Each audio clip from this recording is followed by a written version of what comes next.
especially to Mamba Sahe. Get ready because Group 6 from BEED 1V is in the house.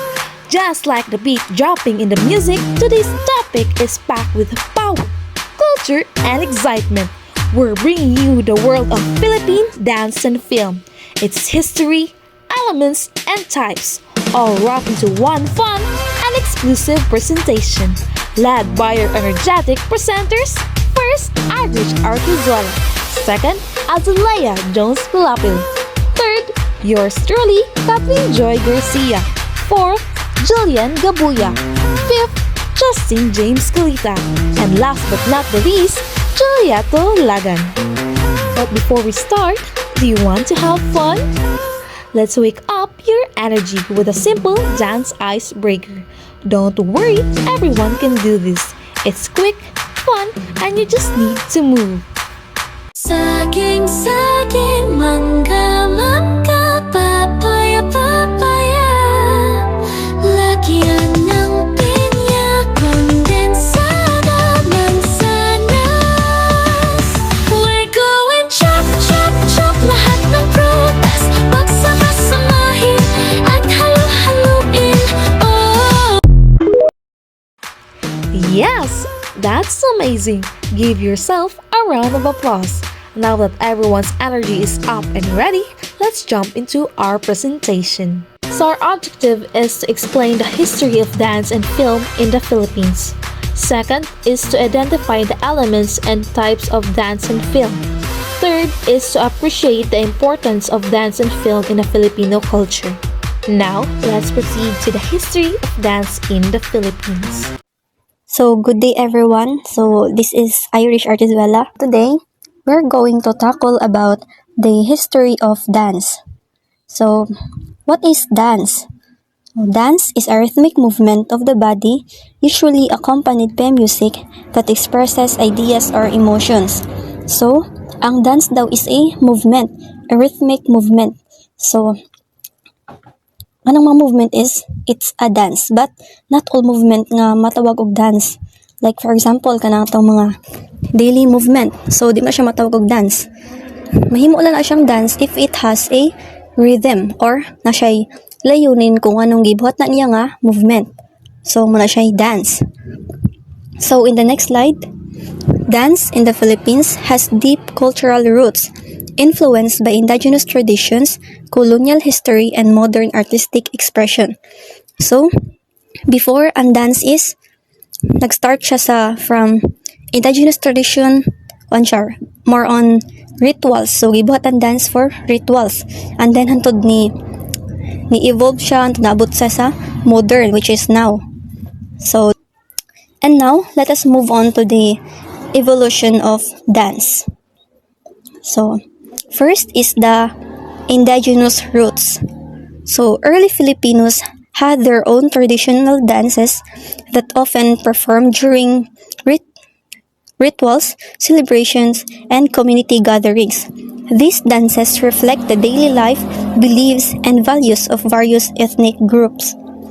So, during that time, ang dance is more on rituals. So, ang purpose sa ilang dance is for rituals. So, before pa niabot si Magellan here in the Philippines, ang dance is a part of Filipino life. So, na siya. During this period, Filipinos dance as part of religious rituals and community celebrations. They believe that dance could please the gods, bring good harvest, and heal the sick. So, diri nga time is na-create ang mga tribal dances which copied the movement of their nature. Like for example, bitaw ka ng tinikling, mga itik-itik. So, that was gisayon na nila during the indigenous roots. So, muna siya. Then, ang purpose sa ilang dance there is, like what I said, more on rituals, so not for entertainment. So, next is the Spanish colonization. So, Spanish colonization introduced new dances forms such as habanera and jota, blending local and Spanish influences. So, sa pag-abot sa mga Spaniards here in the Philippines, is mas ni-spread ang Western culture through the islands, including the Western dances such as waltz, fandango, and polka. Then later, they become Spanish styles with local movements. And then, they created a new style of dances named Maria Clara. So, kanang Maria Clara is naka-base na siya sa katubitang novel ni Jose Rizal, which is the katong No Limit Tangere and the El Filibusters mo. So, naka-base dia ang kanang nga dance kanang Maria Clara is naka-base na siya ana nga novel. So, diri ari nga period is mas na known ang tinikling nga dance. So, adto sa kanang pre-colonial period is nana ang tinikling nga dance but wala sila ni gamit og bamboo.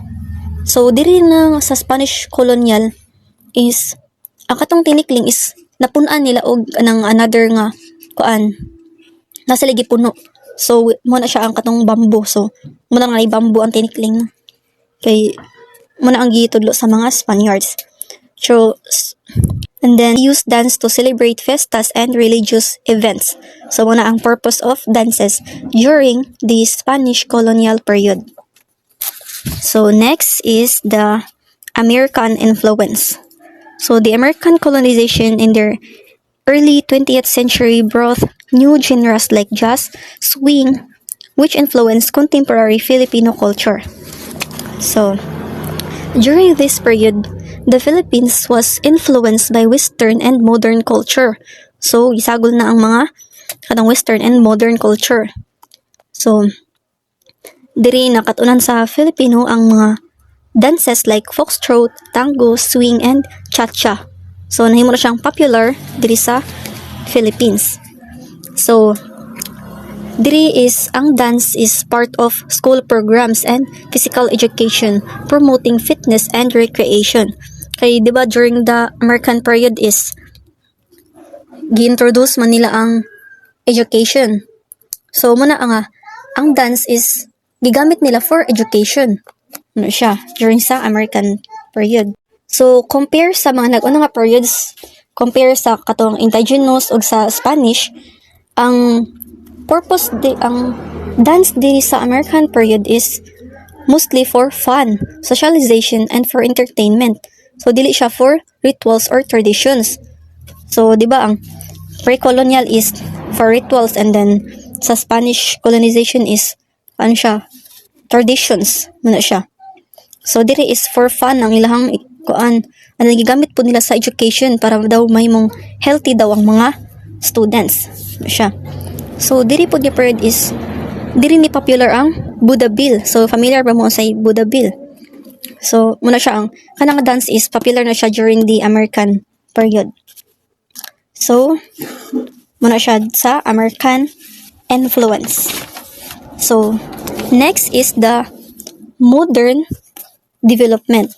So, in recent decades, dance was evolved into various forms including ballet, hip-hop, and modern dance, often showcased in competition and festivals. So, after the World War II, which was happened during the Japanese period, so, Filipinos began to revive traditional folk dances to preserve culture and identity.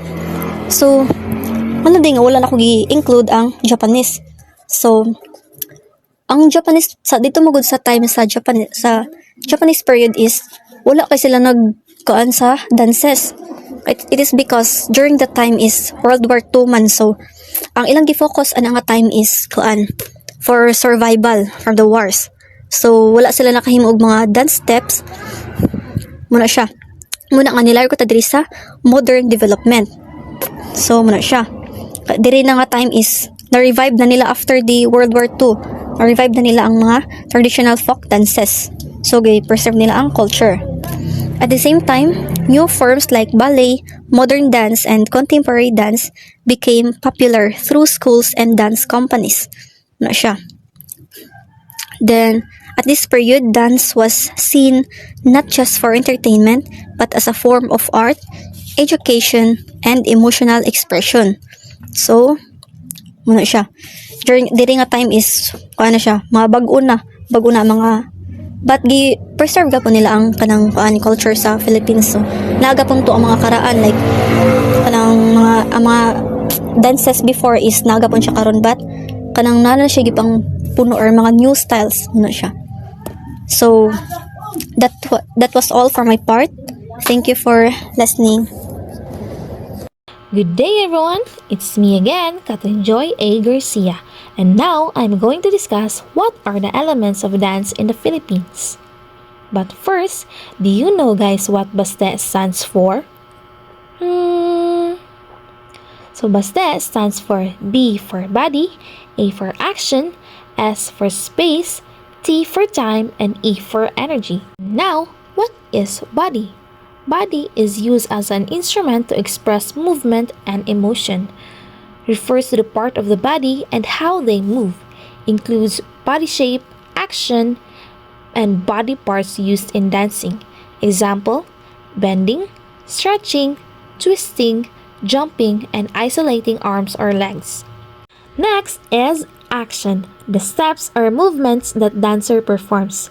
And there are two types of actions, locomotor and non-locomotor. First is locomotor, moving from one place to another, like walking, running, hopping, leaping, galloping, skipping, and sliding. It's like tinikling. Next is non-locomotor. Non-locomotor is staying in one place, just like bending, stretching, twisting, turning in place, swaying, and balancing. Example is pandango sa ilaw. Next is space, the area in which the dance occurs, including levels, direction, and pathways. In dancing, you need to consider the space where the dancer moves smoothly and how they use it. Next is time, the rhythm and tempo of the dance, which dictate the movement and speed and timing. This refers to how fast or slow the movements are and how they fit with the rhythm or beat. Example here is tinikling. Dancer must move quickly to match the fast rhythm of the bamboo poles. Next is waltz. Dancer moves slowly and smoothly to graceful rhythm. Last but not the least is energy, the quality of movement which can be sharp, smooth, slow, or fast.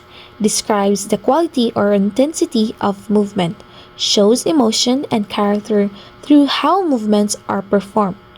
Example is strong, forceful energy like hip-hop. Next is light, gentle energy like pandango sa ilaw. Third is sharp, sudden energy like may freeze or pop like street dancing. Fourth is smooth energy like ballet.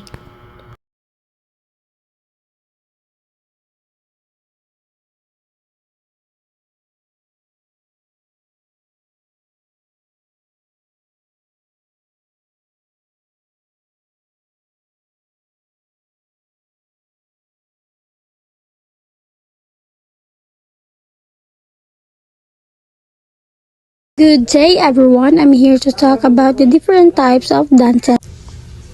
Dance is a beautiful form of expression that shows our culture, emotion, and creativity. It connects people and tells stories through movement. First, folk dance. Folk dance is a traditional dance passed down from one generation to another. It reflects our culture and history. Folk dance though is a way for people to express their tradition, stories, and way of life through movement. It is not just a dance but a reflection of who we are as a community and nation. Classical dance. Classical dance is influenced by ballet and usually performed in theaters. It focuses on grace, discipline, and storytelling. Classical dance, though, is a graceful and artistic form of dance that shows beauty, control, and emotion. For example, ballet and musical theatre dance. Third is modern dance. Modern dance allows freedom and creativity. It includes hip-hop, jazz, and popping.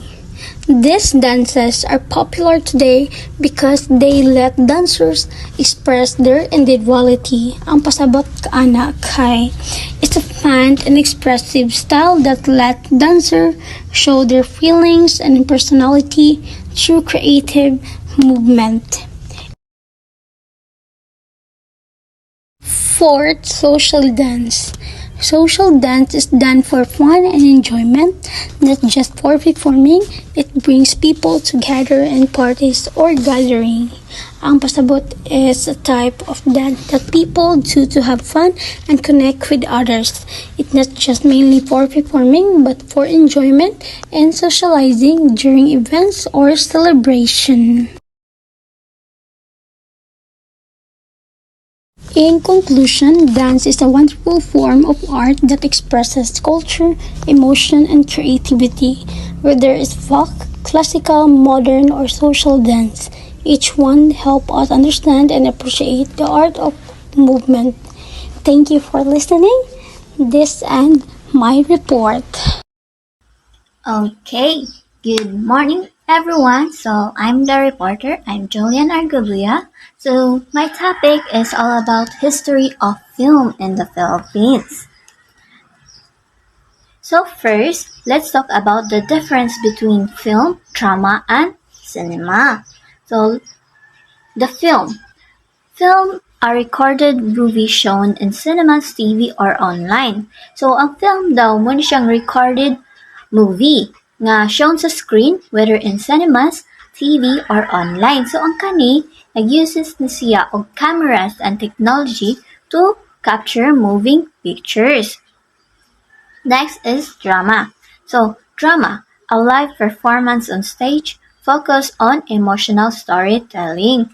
So ang drama daw mo siyang perform live on stage.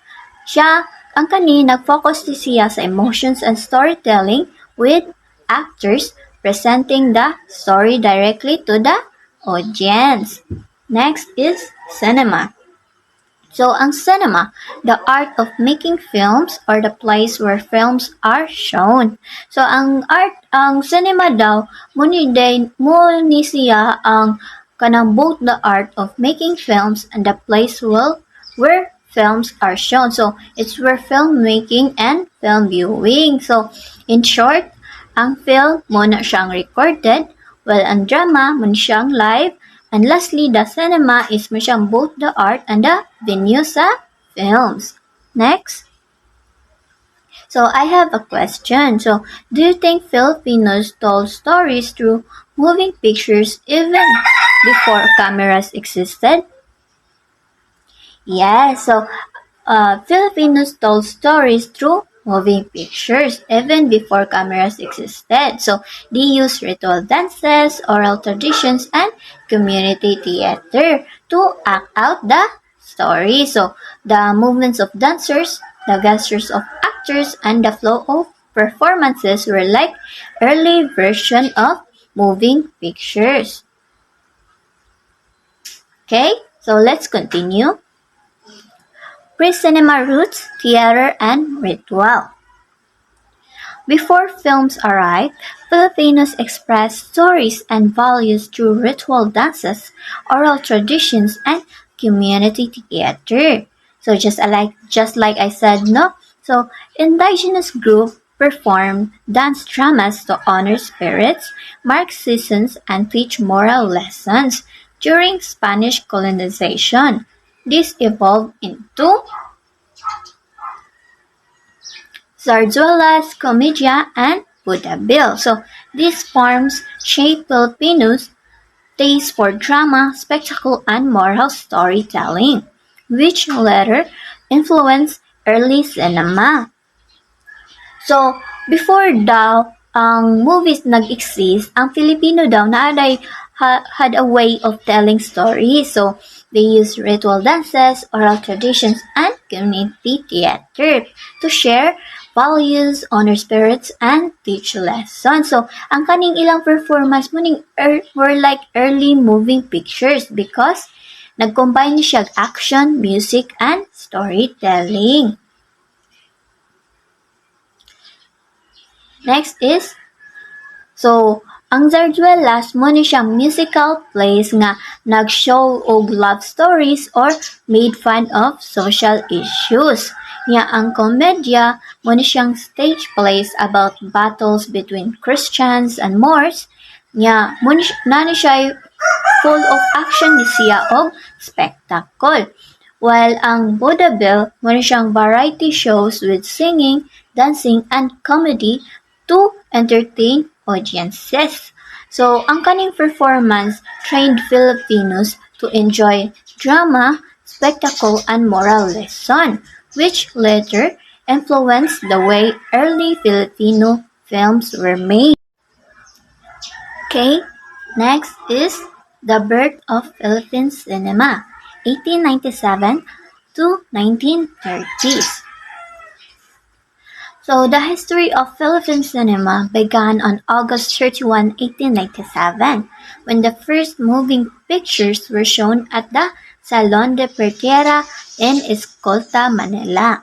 So, these were short foreign films using the Lumiere cinematograph, a revolutionary invention from France.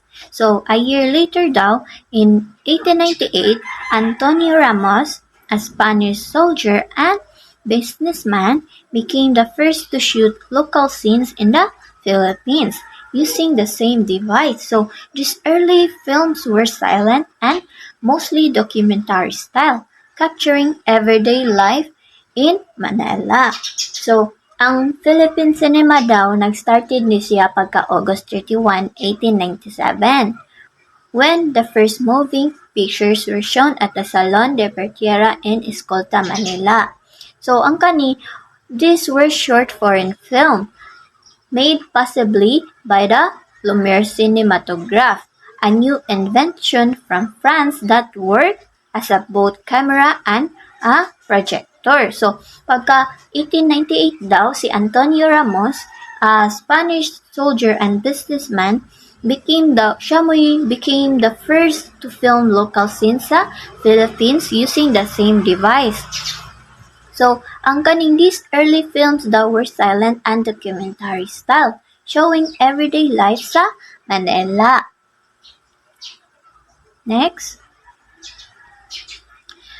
In 1903, Philippine scenographic painter Jose Jimenez established Cinematography Rizal on Azcaraga Street, the first Filipino-owned movie theater.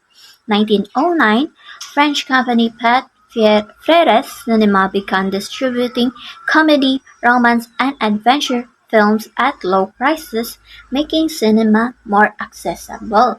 So, pagka 1903 daw, naay Filipino painter nga si Jose Jimenez open Cinematography Rizal sa Azcaraga Street. So, this was the first Filipino-owned movie theater daw, showing that locals were beginning to take part sa film industry sa Philippines. Yeah, by 1909 daw, the French company Pathé Frères Cinema started distributing films like comedies, romances, and adventures at a low prices, which made cinema more affordable and accessible sa mga Filipinos. Next. In 1919, the first Filipino-produced feature film Dalagang Bukid, Country Maiden, was released. It was directed by Jose Nepomuceno, who is now known as the father of Philippine cinema. So, the film was based on a popular zarzuela, a Spanish-style musical play, and starred Atang de la Rama, a celebrated stage actress. Nepomuceno's work marked the beginning of a local film industry that would grow rapidly in the decades to come. So lastly, in 1930, Julian Manansala created Patria Amor, or Beloved Country, a film suppressed for its anti-Spanish themes. He is honored as the father of nationalistic film. So pagka 1919 daw, nahimo daw ang first Filipino-produced feature film, which is munang Dalagang Bukid or Country Maiden. So, kanin, it was directed by Jose Nepomuceno, who is now called as the father of Philippine cinema. So, ang kaning movie, ga-based down ni siya sa popular Zarzuela nga starred ni Atan de la Rama, a famous stage actress. So, ang kani, this marked the true beginning of the local film industry. Yeah, in 1930 daw, si Julian Manansala created the Patria Amor or Beloved Country. So, ang kani iyang gihimo kay mo siyang a film with strong anti-Spanish themes. Because of this, it was suppressed. But Manansala is remembered as the father of the nationalistic film. So next is the first golden age, 1950s to 1960s. So the 1950s and 1960s are considered the first golden age of Philippine cinema. This period saw the rise of major film studios such as Elvin Pictures, Sampaguita Pictures, Premiere Production, and Lebron International. So these studios produced films that were technically polished and emotionally powerful and deeply rooted in Filipino culture. So during the pagka 1950s and 1960s are called the first golden age of Philippine cinema. Kay ngano, kay during this time daw, kay big film studios like LVM, Sampaguita Pictures, and many other more, kay became very successful. So they produced movies that were well made, emotional, and full of Filipino culture. So these films show stories about family, poverty, rural life, and national identity, making cinema an important part of Filipino society.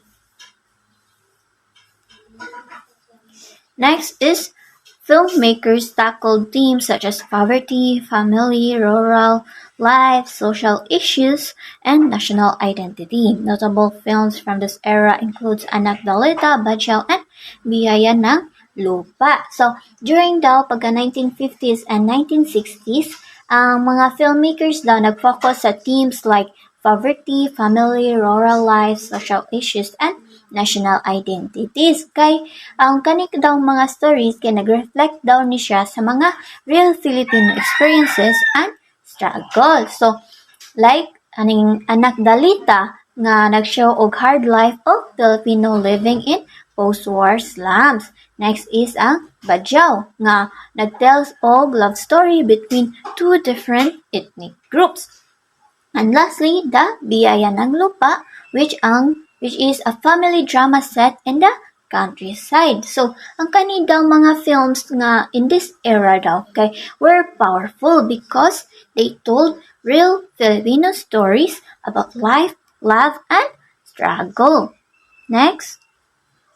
So, si Gerardo de Leon daw nag-adapt og mga Filipino literary classics. So some of them are important contribution from mga Filipino literary classics into film. So like Noli Me Tangere, El Filibusterismo, Wag Mo Kong Limutin, and Kaday ng Ginto. So ang Noli Me Tangere kay mo ni siyang famous novels about colonial injustice.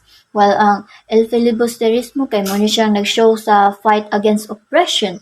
Ang Wag Mo Kong Limutin ay siyang a drama with strong emotional themes.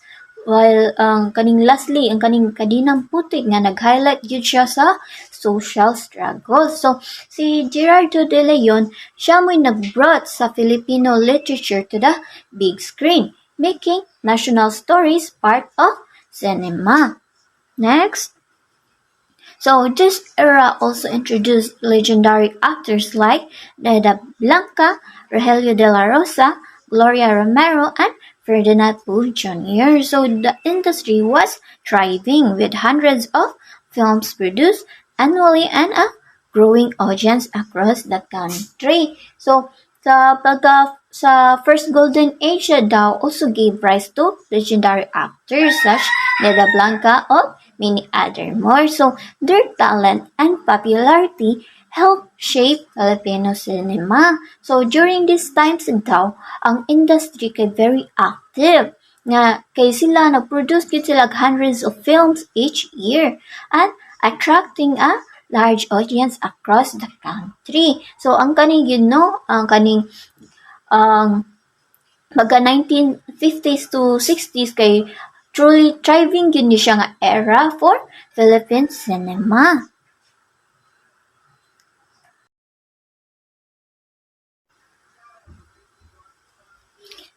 So, the third one, martial law and the rise of social realism, 1970s to 1980s. So the declaration of martial law in 1972 by President Ferdinand Marcos had a profound impact on Philippine cinema. So the government imposed strict censorship and many films were used as propaganda tools. However, this repression also inspired a wave of socially conscious filmmaking. So when martial law was declared in 1972 daw by President Ferdinand Marcos, ang Philippine cinema changed greatly daw. So, the government imposed strict censorship and many films were used as a propaganda. So, but ang kaning repression daw also nag-inspire daw ni siya sa mga filmmakers to fight back through art. Next. So under Marcos' dictatorship, filmmakers used cinema to portray oppression and resistance. Notable protest films like Bayan Ko and Kapit sa Patalim, Karnal, Sister Stella L, and these films bravely depicted the struggles of Filipino under authoritarian rule. So, under sa Marcos dictatorship daw, many filmmakers use cinema to show oppression and resistance. So, despite the censorship, they created the films that bravely reflected the struggles of some Filipinos. So, like Bayan Ko ang Kapit sa Patalim nga nag-show sa hardships of ordinary Philippine people, ang Karnal nag-explore sa family conflict and social issues while ang Sister Stella L is about ni siya sa nun who joins the fight for workers' rights. So these films daw gave voice to the people and exposed the realities of life under authoritarian rule. Next.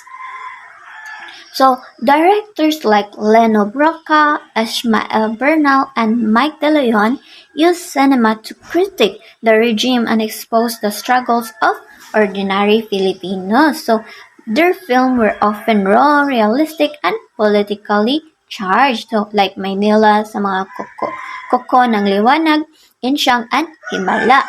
So, during daw sa martial law, mga directors like Leno Broca, Ishmael Bernal, and Mike De Leon nag-use daw siya films to criticize the regime and show the struggles of ordinary people. So, ang kanilang mga videos kay were raw, realistic, and politically charged, giving voice to social issues.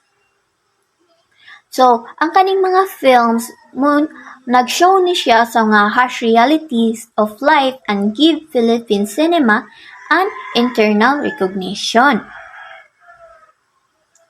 Next.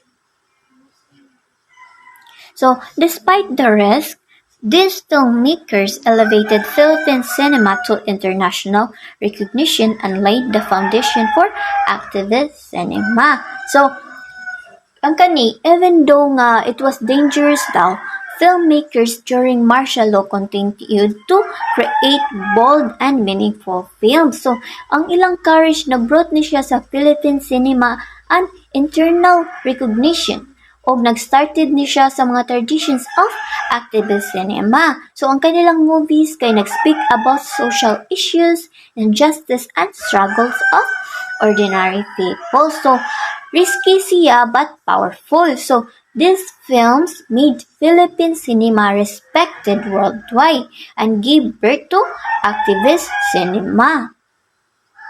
Next, so additionally, during 1970s, the commercialism and controversy emerged like bomba genre and karate film. So aside daw sa activist film, pagka 1970s daw, kay nag-rise na daw ang commercial controversial genre.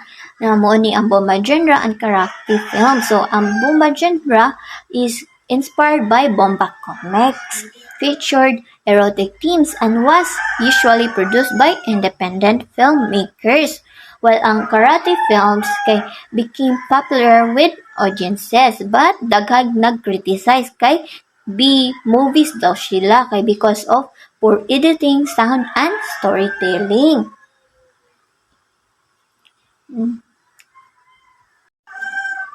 Next is commercial boom and decline. So the 1990s saw a commercial boom in Philippine cinema with the rise of romantic comedies, actions, films, and fantasy movies. Stars like Sharon Carreta, Balma Santos, Nora Honor, and Ferdinand Cruz Jr.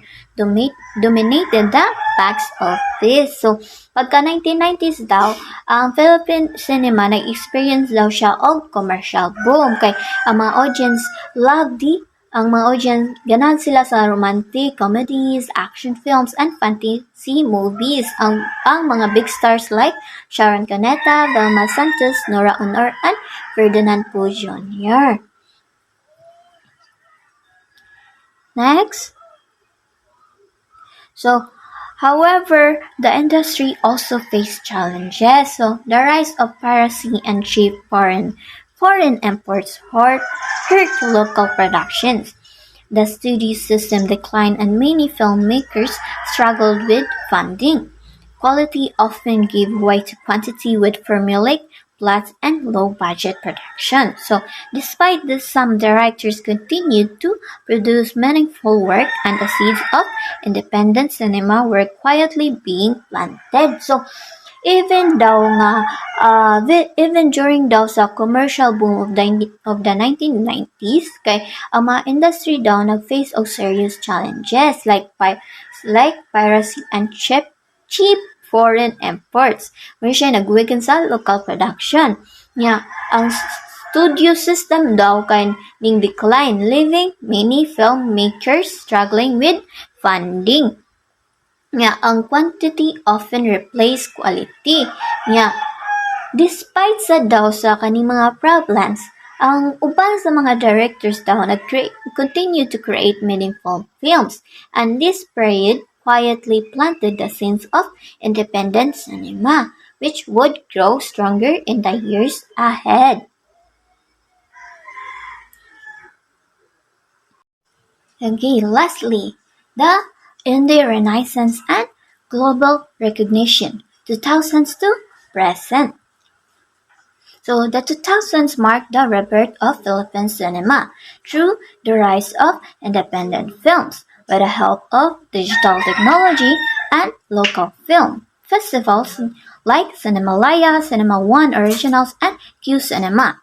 A new generation of filmmakers emerged. So, ang pagka-2000 daw mo siya nagmark og rebirth of Philippine cinema through the rise of independent films, thanks to digital technology and local film festivals such as Cinemalaya, Cinema One, and Q Cinema. So, a new generation of filmmakers emerged. So, ang kuan daw is siya day nag-revive sa Philippine cinema. Siya mo'y nag-empower of new voices and brought global respect to Filipino filmmakers. Next, so key figures include Brillante Mendoza, Love Diaz, Antoinette Jardine, and these films explore themes like identity, gender, migration, politics, and Filipino diaspora. So they gained international acclaim and brought Philippine stories to global audiences. So the rise of independent cinema in the 2000 daw, nag-introduce daw sila visionary filmmakers whose work gained global recognition like Brillante Mendoza nga siya'y nakadaog og Best Director at Cannes for Kinatay. Si Love Diaz nga nag-acclaim for his long poetic films such as Norte, End of History, and Babaeng Humayo. And lastly, si Antoinette Chadin. Siya blended indie sensibility with mainstream success in films like The Thing Called Tadhana. So, ang kaning ilang films, nag-explore din siya themes of identity, gender, migration, politics, and the Filipino diaspora, earning international acclaim and bringing Filipino stories to global audiences. So, ang indie filmmakers daw, siya may nag-revive sa Philippine cinema, just like I said, no? So, and it made it respected worldwide through bold and meaningful storytelling. Next. So, the rise of streaming platforms like Netflix, IMAN-TFC, and Viva Max has made Filipino films more accessible globally. Filmmakers now reach audiences beyond theaters, especially during the COVID-19 pandemic when digital premieres became norm. Lastly, short films and web series have also gained popularity on YouTube and social media. So, during those the rise daw sa streaming platforms, the rise of streaming platforms like Netflix, IMAN-TFC, and Viva Max kay nag-made daw sila has made Filipino films more accessible sa nga audiences worldwide. During sa pagka-COVID-19 pandemic, ang mga filmmakers daw nag-reach viewers beyond theaters as digital premieres became the norm. At the same time, ang mga short films and web series gained popularity on YouTube and social media, meaning giving young creators new ways to share stories and connect with audiences. So, streaming and digital platforms kay sila mo nag-expand sa Philippine cinema globally and open new spaces for creativity. Lastly, the conclusion. So, from the first silent screening in 1897 to award-winning films on the global stage, Philippine cinema has grown into a powerful force for storytelling, reflection, and change.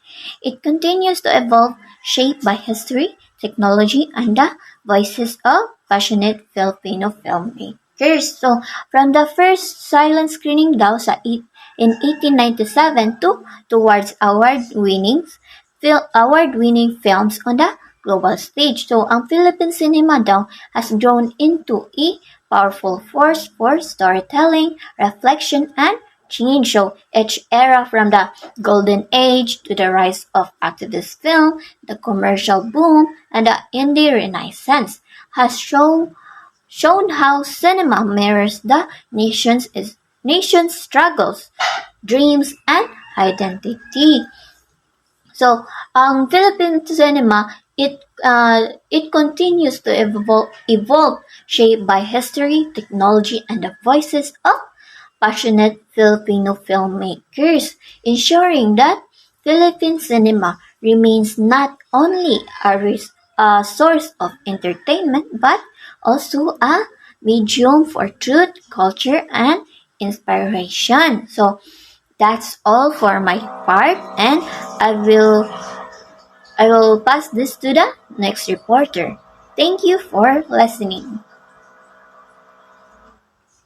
Hello everyone, my name is Justin James Colita and I will be discussing to you the elements of film. So the elements of film, this is all about how you take a film, how you take a shot in a film, how you do the angles, the lightings, the distance, the camera movements, and the framing. So first is the lighting. So the main elements of film lighting are color, direction, intensity, and quality.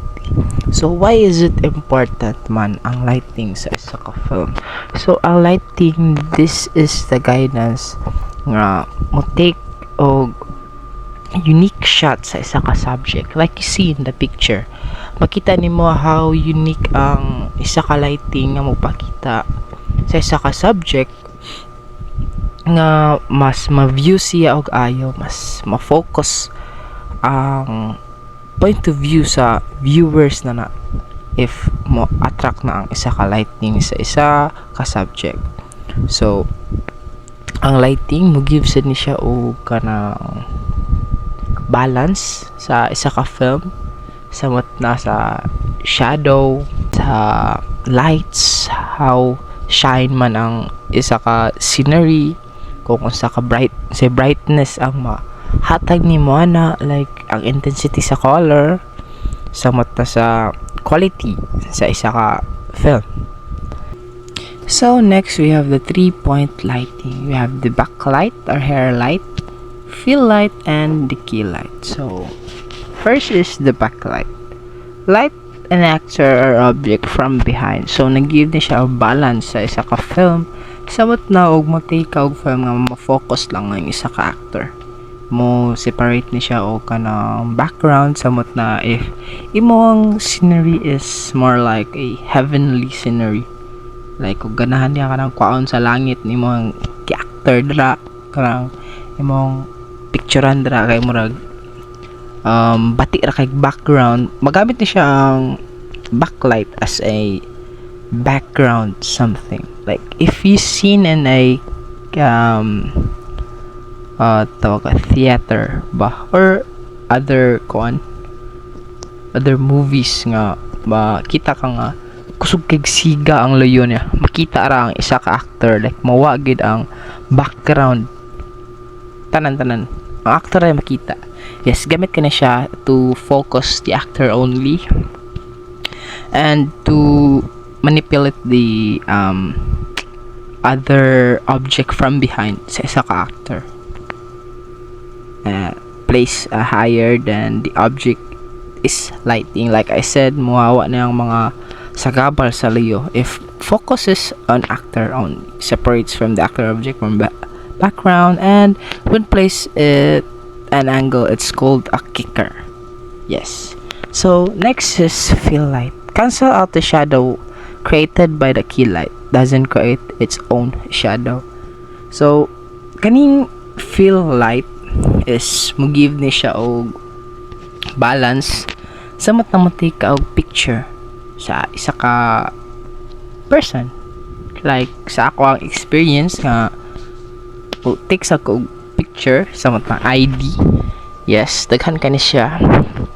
If nagay shadow nga sagabal nga ni samot na if student tag white background samot mo gina makita mo gina ang shadow sa layo, gamit kining fill light nga mapa-cancel ang shadow. It focuses on the object pod nga akong gipicturean, nga like mawa ang shadow sa layo, like murag naitaw nun sa layo noon if take ko picture samot na with flash bigod ako ang camera. Mag-give ni siya less powerful than the key light. Yes, and place opposite yung the key light. So nakatbang na siya og ang key light syempre, but ang key light is primary light source of the scene.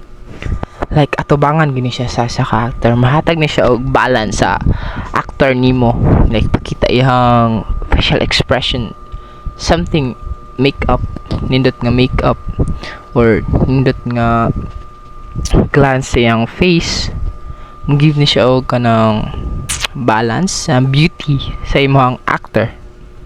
The most intense and direct light source, yes, kaya tabangan na siya syempre, hindi mo siya palabian kay makita ang kahayag sa agtang sa mga actor ani if palabian ni mo ang key light and mo sagabas ni sa mata sa actor kay syempre atubangan ra ba ni siya ang key light. Yeah, eliminates the subject or an actor. Yes, like I said, focuses gini ang kaning lighting sa film, focuses on the actor gid ni siya. So angle level or camera angle level refers to the placement and angle of the camera relative to the subject, which is the key elements of film for conveying emotions, perspective, and status of the object. This is also used in photography, influence the viewer's perception and evoke specific emotions. Like kani siya ang camera angle is magpakita kung ang imong subject is ma-view ang iyang act of service sa isa ka scenery, like iyang pag-acting dira makita ang emotions nga ma-flow sa isa ka kuan, like ang if ang scenery is magkilak-kilak man, gamit ka na siya yung angle for any kinds of movie scene nga makita if someone is crying or being happy, sad, scared, or any kinds of emotions nga ma-feel nimo sa isa ka kuan. Yes, ma-feel po na sa audience if nindot ang angle. And also, camera angles have three parts: the high angle, the horizontal angle, and the low angle. So, high angle shot is taken the camera position above the subject, looking down at it. So, kaning high angle, it makes the subject or the person more powerless. Kay pagamyon gud ni siya sa isa ka frame nga makita nimo. Like seeing in a lost world, if nakita mo lost world nga makita ninyo ang dako pa ang butterfly kaysa elephant. Nganong gipagawa na lang elephant? Giunsa na pagpagamay ang elephant? This is just the high angle lagi gamit. It makes the subject more smaller. It shows more kanang magpa-weakness sa isa ka subject or object mo kuan. It shows powerlessness and it can also use and provide general overview scene like a map of the environment. Kana siyang high angle. Gamit pa na siya sa isa ka photography. So what if you have an iPhone and a 0.5, good? Gamit niya siya for showing general overview scene. Like makita ang backline sa imong picture nga imong i-take. Like sa 0.5. If you have a group of friends nga mo take pictures using 0.5, ipaisa pa din niya cellphone, it is called the high angle. So next is the horizontal angle, or also known as the eye level shot or straight angle. It is position the camera at the same height as the subject's eyes. So kani siyang horizontal angle is dili siya mataas or dili siya mumubo sa isa ka scenery, but middle part ra siya. Tunga-tunga ra siya. Makita ra ang isa ka person sa ang same angle, natural, or mimicking how people interact in everyday life. Yes, it is also considered as neutral. Same again, judgment or angle. Judgment equal, shows equality, realism between viewers and the subject. So, yes, same na gani siya sa everyday nga makita nato sa katong mata or sa ka scene nga straight line na gid siya. Di siya taas, di siya mubo, di siya dako, di siya gamay. Sakto na gid siya. This is horizontal angle. So next is the low angle. Kani siya is kabaliktaran sad sa high angle. If ang high angle sad is magpakita ang isa ka subject or isa ka person ito smaller size nga shot, kaning low angle kay achieve placing his camera below the subject's eyes line pointing upward. So it appears nging imong object nga imong i-take or person nga imong i-take shot maka na siya udako. Yes, and in a larger frame. So basically, and this angle typically conveys power, dominance, and heroism, or a threatening presence. If makita niyo sa isa ka movie kanang shot nga mo siya mo zoom in sa isa ka part yun, like something makita og kanang dominance sa isa ka scene, yes, tawag na siya is low angle. Imbis na mubo siya, not all nga mubo is low, parang below, not all below is weak, but in this elements of film, low angles are showing dominance or power, heroism, something. Give a dominance presence or threatening presence. Yes, mo na siya ang low angle sa isa ka film. So next is the distance. In film, distance primarily refers to the camera's physical proximity to the subject, known as the camera distance or shot distance. Kani kay mo na siya ang distansya sa imong camera kung saan mo pag-take shot sa isa ka scenery. Like makita na nimo if sa scene nga makita nimo sa movie nga nahilayo nga scene, duol nga scene, napoy kanang one person nga scene kana siya. It's called a distance nga isa ka film.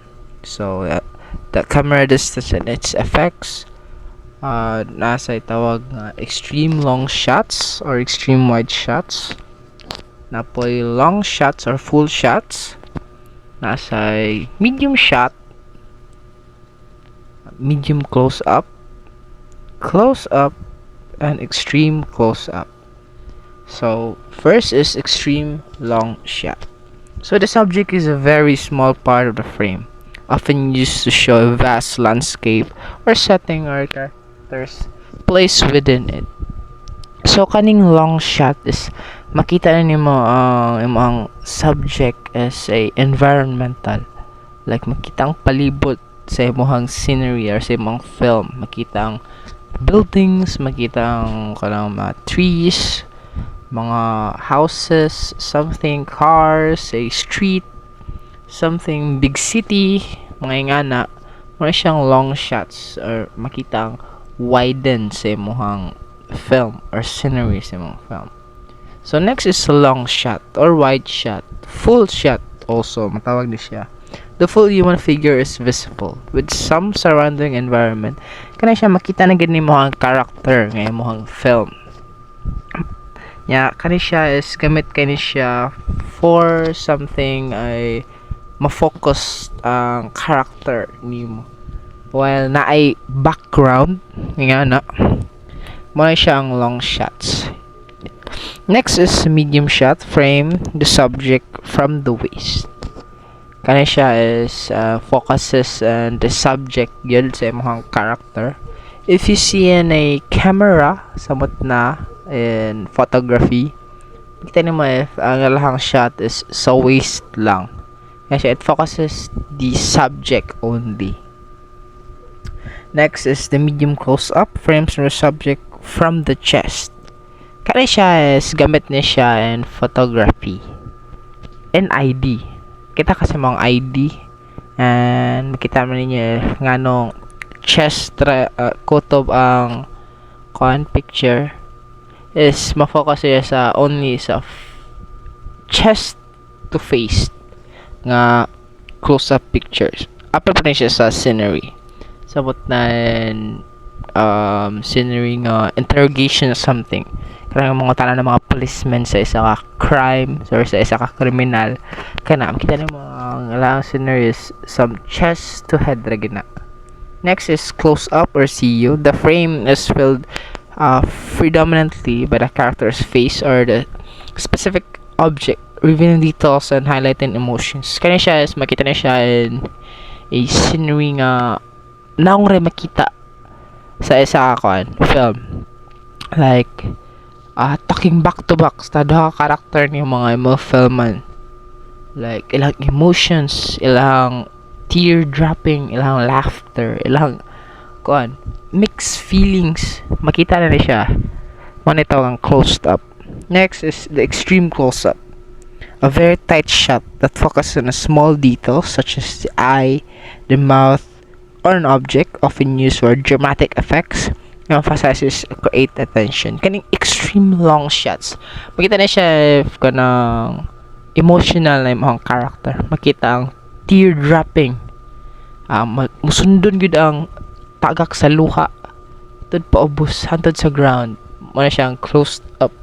Pud ang smiling effects, something nga na like water dropping. Maya na gid mga closed up pictures nga makita nimo. Yes, that is a extreme close up. So lastly is the framing. Framing in film is a technique or arranging elements within the camera's view.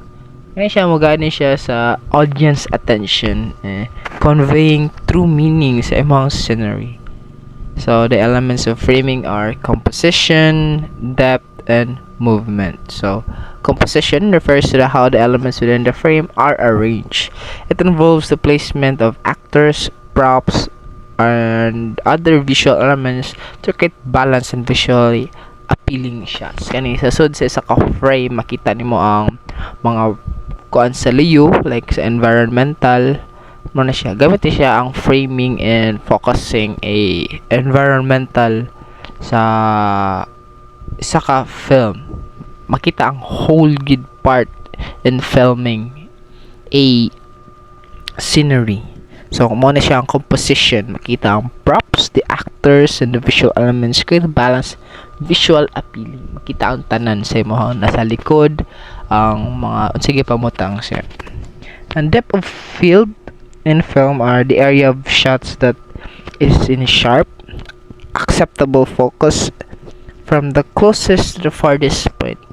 Kana siya is more on likely the distance sa imong filming sa imo sud sa isa ka frame makita ang distansya nimo dira from the farthest to the closest nga makita ang sharpness sa imong kuha dira sa frame nga imong i-take. Makita ang acceptable focus dira sa frame nga imong i-convey sa taking a film. Next is the camera movement. It refers to how a camera shifts to narrate a scene and shape a viewer's perspective, enhancing the story through motion like panning, tilting, tracking, or delaying. So, kaning camera movement, gamit ni siya for a some part in framing sa isa ka scenery samot na in movement nga way samot na in action nga action movie. Makita na mga sa kapaspas ang isa ka movie parts. Makuha gid siya. Like, 'di ba? If paspas ang sa taking a picture, ma-blurred man ang and camera filming and elements kay isa na siya ka technique ni nga may use nimo for focusing on a scenery para mas more unique siya. Makita yung beauty and balance sa iyang scenery sa isa ka film. So that's all of my report, and all of it are the elements of film. Thank you. Hi everyone, good day. And now we will continue to discuss the types of film.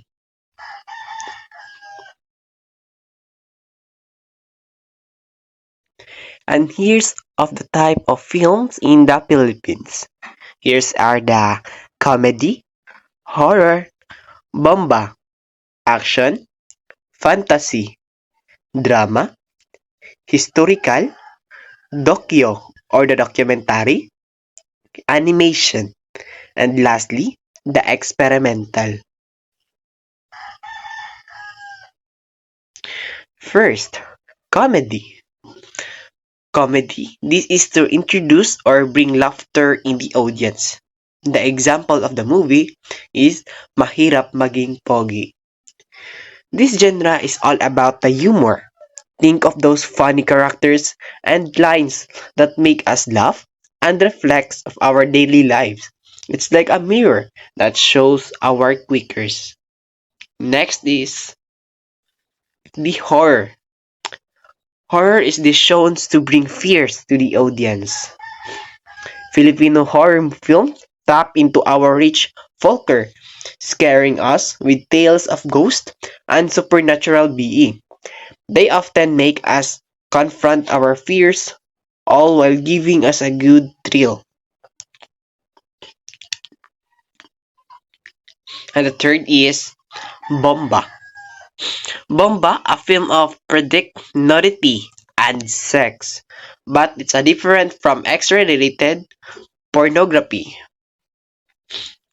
And and the example of this is Huwag Pamarisin, Kulasisi.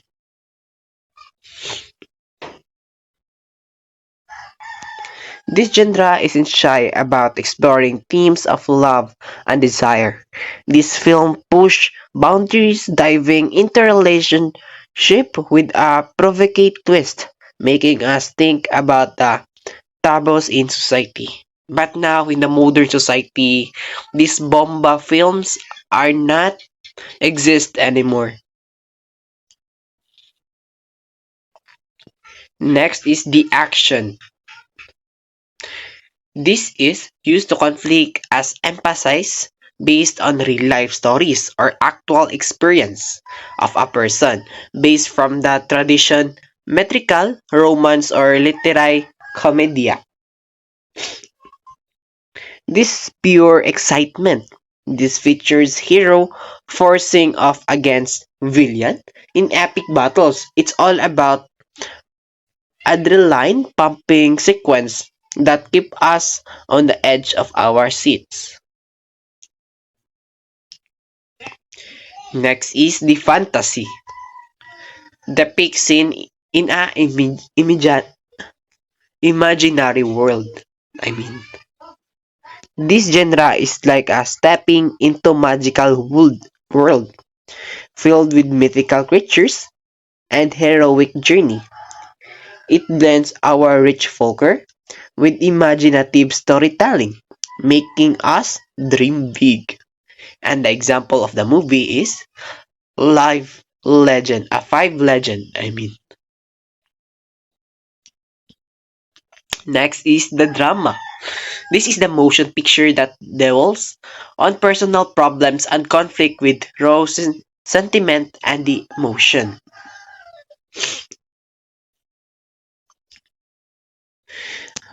Drama, Filipino dramas dive deep into our emotion, exploring personal struggles and relationship. They often resonate with us, remaining us of our own life experiences. And the end is have a happily ever after. Next is the historical. This shows actual event that occurred on the past.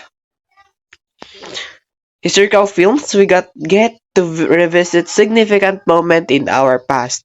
These stories help us understand our cultural identity and heritage, reminding us of the sacrifices that shape of our nation. And the example of the movie was the General Luna.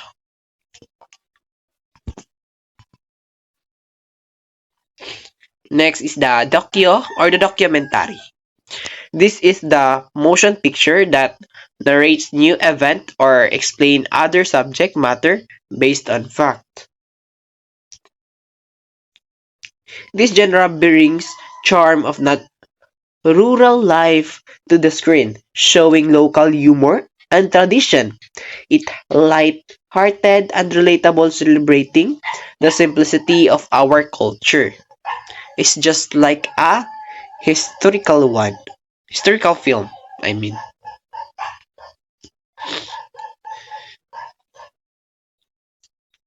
And next is the animation.